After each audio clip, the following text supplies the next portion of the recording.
기원전 6세기 무렵 인도의 북쪽과 네팔 남쪽에는 작은 나라들이 촘촘히 자리했고 각 나라의 왕과 장자들이 서로의 경계를 살피며 살아가고 있었습니다. 그 가운데 카필라국은 크지 않았지만 농사가 잘 되고 사람 마음이 온화한 곳이었습니다. 이 나라를 다스리던 이는 슈또다나 왕이었고 왕비는 마야 부인이었습니다. 두 분은 백성을 아끼고 가문을 중히 여겼으나 시간이 흘러도 후사가 없었습니다. 왕실은 침착하게 일상을 유지했지만 마음속 바람은 가눌 수 없었습니다. 왕은 조용히 기도를 올렸고 왕비 역시 마음을 닦으며 언젠가 올 아이를 기다렸습니다. 어느 날 밤 마야 부인은 전에 없던 꿈을 꾸었습니다. 하늘이 금빛으로 열리고 구름 사이로 눈부신 흰 코끼리 한 마리가 내려왔습니다. 그 코끼리는 6개의 엄니를 지니고 있었고 발걸음을 옮길 때마다 보드라운 연꽃이 피어났습니다. 코끼리는 마야 부인 앞에 멈춰서서 부드럽게 무릎을 꿇었습니다. 마야 부인이 놀라 숨을 고르는 사이 코끼리의 몸은 투명한 빛으로 변해 그녀의 오른쪽 옆구리로 스며들었습니다.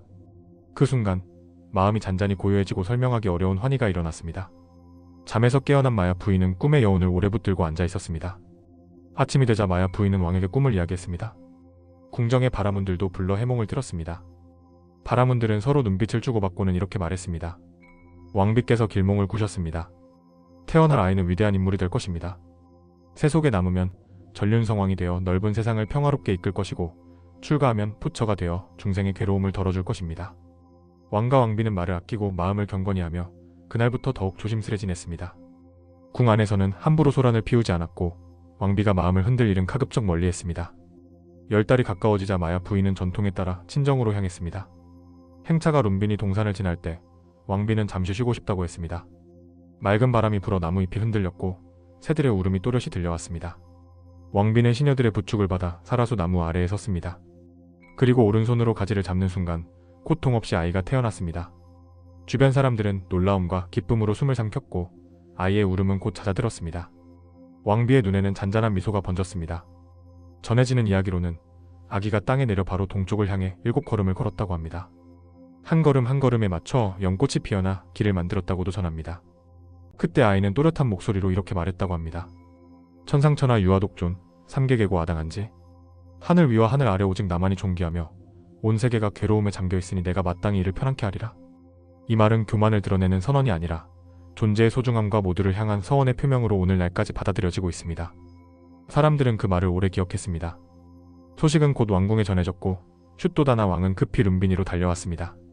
왕은 아기를 조심스레 안아보았습니다. 아이의 이름을 시다르타라 정했습니다.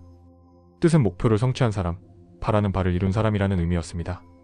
기쁨은 컸지만 오래 머물지 못했습니다. 마야 부인은 출산 7일 만에 세상을 떠났습니다. 궁정은 조용히 애도를 표했고 아이는 마야 부인의 동생이자 왕의 또 다른 왕비였던 마하파자파티의 품에서 자라게 되었습니다. 그녀는 친어머니처럼 정성을 다했습니다. 얼마 지나지 않아 한 노승이 궁정 문을 두드렸습니다. 이름은 아시타였습니다. 그는 산중에서 수행하며 마음을 닦던 이였습니다.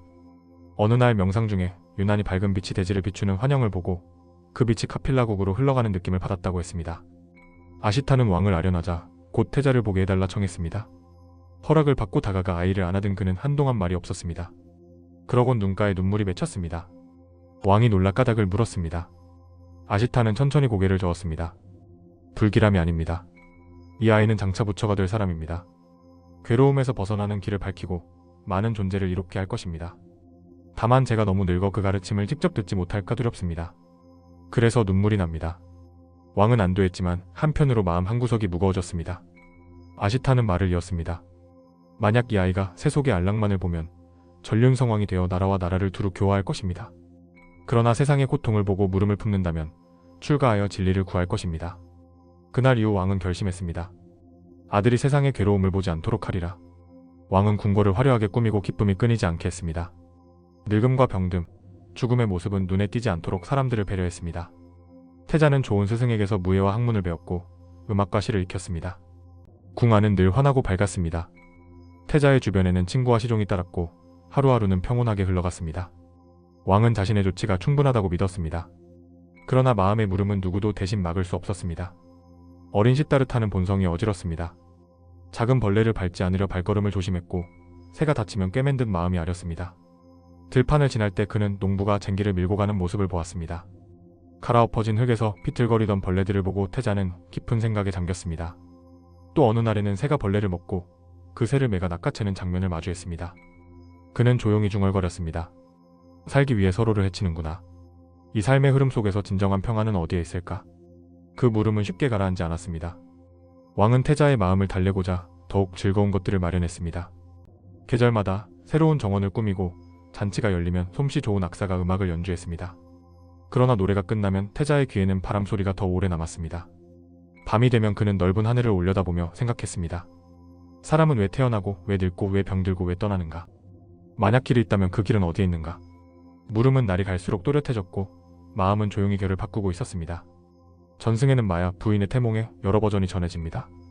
어떤 기록은 코끼리의 엄니가 6이라 했고 어떤 기록은 내 쌍의 하늘 존재가 길을 인도했다고도 전합니다. 또 어떤 전승은 탄생 후 아이의 걸음마다 연꽃이 핀 까닭을 모든 존재가 본래 지닌 청정한 성품을 드러낸 상징으로 풀이합니다. 이야기는 조금씩 다르지만 한 가지 뜻은 같습니다. 한 아이의 탄생이 개인의 기쁨을 넘어 많은 존재의 구원을 향해 있다는 점입니다. 사람들은 그 의미를 마음에 새겼습니다. 왕궁에서는 태자의 이름을 지으며 뜻을 길게 논의했습니다. 시타르타, 이루어짐을 품은 이름이 입에 올랐고 모두가 고개를 끄덕였습니다. 이름은 단순한 호칭이 아니라 삶을 향한 서원이기도 했습니다. 아이는 그 이름을 달고 자랐고 주변 사람들은 이름을 부를 때마다 마음속으로 축원을 보탰습니다. 마하파자파티는 아이를 업고 자장가를 불렀고 아이가 잠들면 창틀에 기대어 조용히 기도를 올렸습니다. 떠난 언니를 생각하며 태자가 곱게 자라길 바랐습니다. 시간은 고요히 흘렀습니다. 태자는 또래보다 사유가 깊었고 배운 것을 쉽게 잊지 않았습니다. 스승이 던진 물음에 그는 짧게 대답하고 오래 생각하는 편이었습니다. 함께 놀던 이들이 떠들 때에도 그는 문득 멈춰 나뭇잎이 떨어지는 길을 바라보곤 했습니다. 생명이 나타나고 사라지는 일의 이치를 그는 말없이 더듬었습니다. 마음은 점점 더 넓은 질문을 향해 열렸고 그 질문은 언젠가 문을 열고 밖으로 나가게 만들 씨앗이 되었습니다. 아시타의 예언은 궁 안에서 여러 번 회자되었습니다. 어떤 이는 태자가 전륜성왕이 되길 바랐고 어떤 이는 성자의 길을 응원했습니다. 그러나 왕의 마음은 한결같았습니다. 아들은 떠나서는 안 된다고. 왕은 신하들에게 당부했습니다. 태자가 세상의 괴로움을 보지 않도록 주의하라. 신하들은 명을 받들었지만 문 밖의 세상은 명령으로 가려지지 않았습니다. 늙음과 병듦, 헤어짐과 죽음은 누구에게나 다가오는 진실이었고 그 진실은 언젠가 태자의 눈앞에도 나타날 것이었습니다. 이렇게 시타르타의 탄생과 예언은 한 아이의 이야기면서 동시에 모두의 이야기였습니다. 탄생은 기쁨이지만 곧 이별과 빈자리의 슬픔을 동반했습니다. 예언은 희망이지만 동시에 선택을 요구했습니다. 나만 나라를 이끌 것인가? 떠나 진리를 구할 것인가? 아직 대답은 없었습니다. 다만 한 가지는 분명했습니다. 아이의 마음속에 이미 질문이 자라고 있다는 사실, 그리고 그 질문이 언젠가 세상의 문을 열어젖힐 것이라는 예감이었습니다. 그날은 조금씩 그러나 확실히 다가오고 있었습니다. 후일 사람들은 마야 부인의 꿈에 대해 서로 다른 해설을 남겼습니다. 누군가는 그것을 청정한 잉태의 표지라 했고 누군가는 하얀 코끼리를 지혜와 자비의 합일로 보았습니다. 또 다른 이들은 오른쪽 옆구리로 들어왔다는 대목을 상처 없이 생명이 잉태되는 깨끗한 탄생의 비유라 말했습니다. 해석이 달라도 뜻은 한 곳을 가리켰습니다. 이 아이의 삶은 사사로운 욕망을 이루는 길이 아니라 넓은 중생을 향해 열려있다는 점이었습니다. 아기의 첫 울음이 잦아든 뒤 시녀들은 서로 속삭였습니다. 저 아이의 눈빛이 또렷합니다. 울음이 길지 않고 곧 멈추는군요.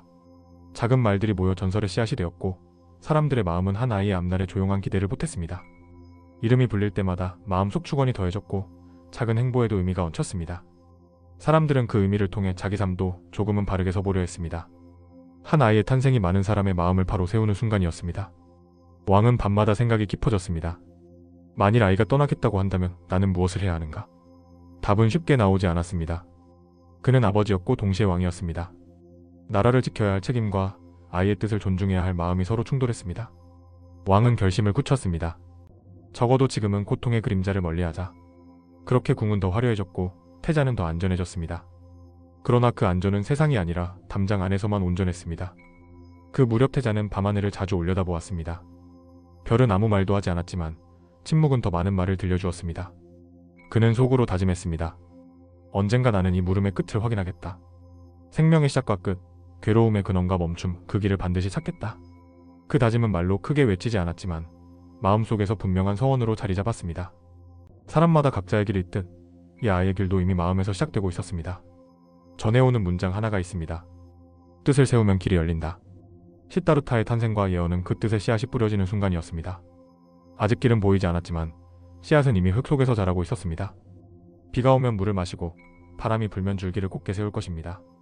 훗날 사람들은 태자의 어린 시절을 떠올리며 이렇게 말했습니다. 그이는 처음부터 남달랐다. 그러나 정작 중요한 것은 남다름 그 자체가 아니라 남다름을 어디에 쓰는가 하는 물음이었습니다.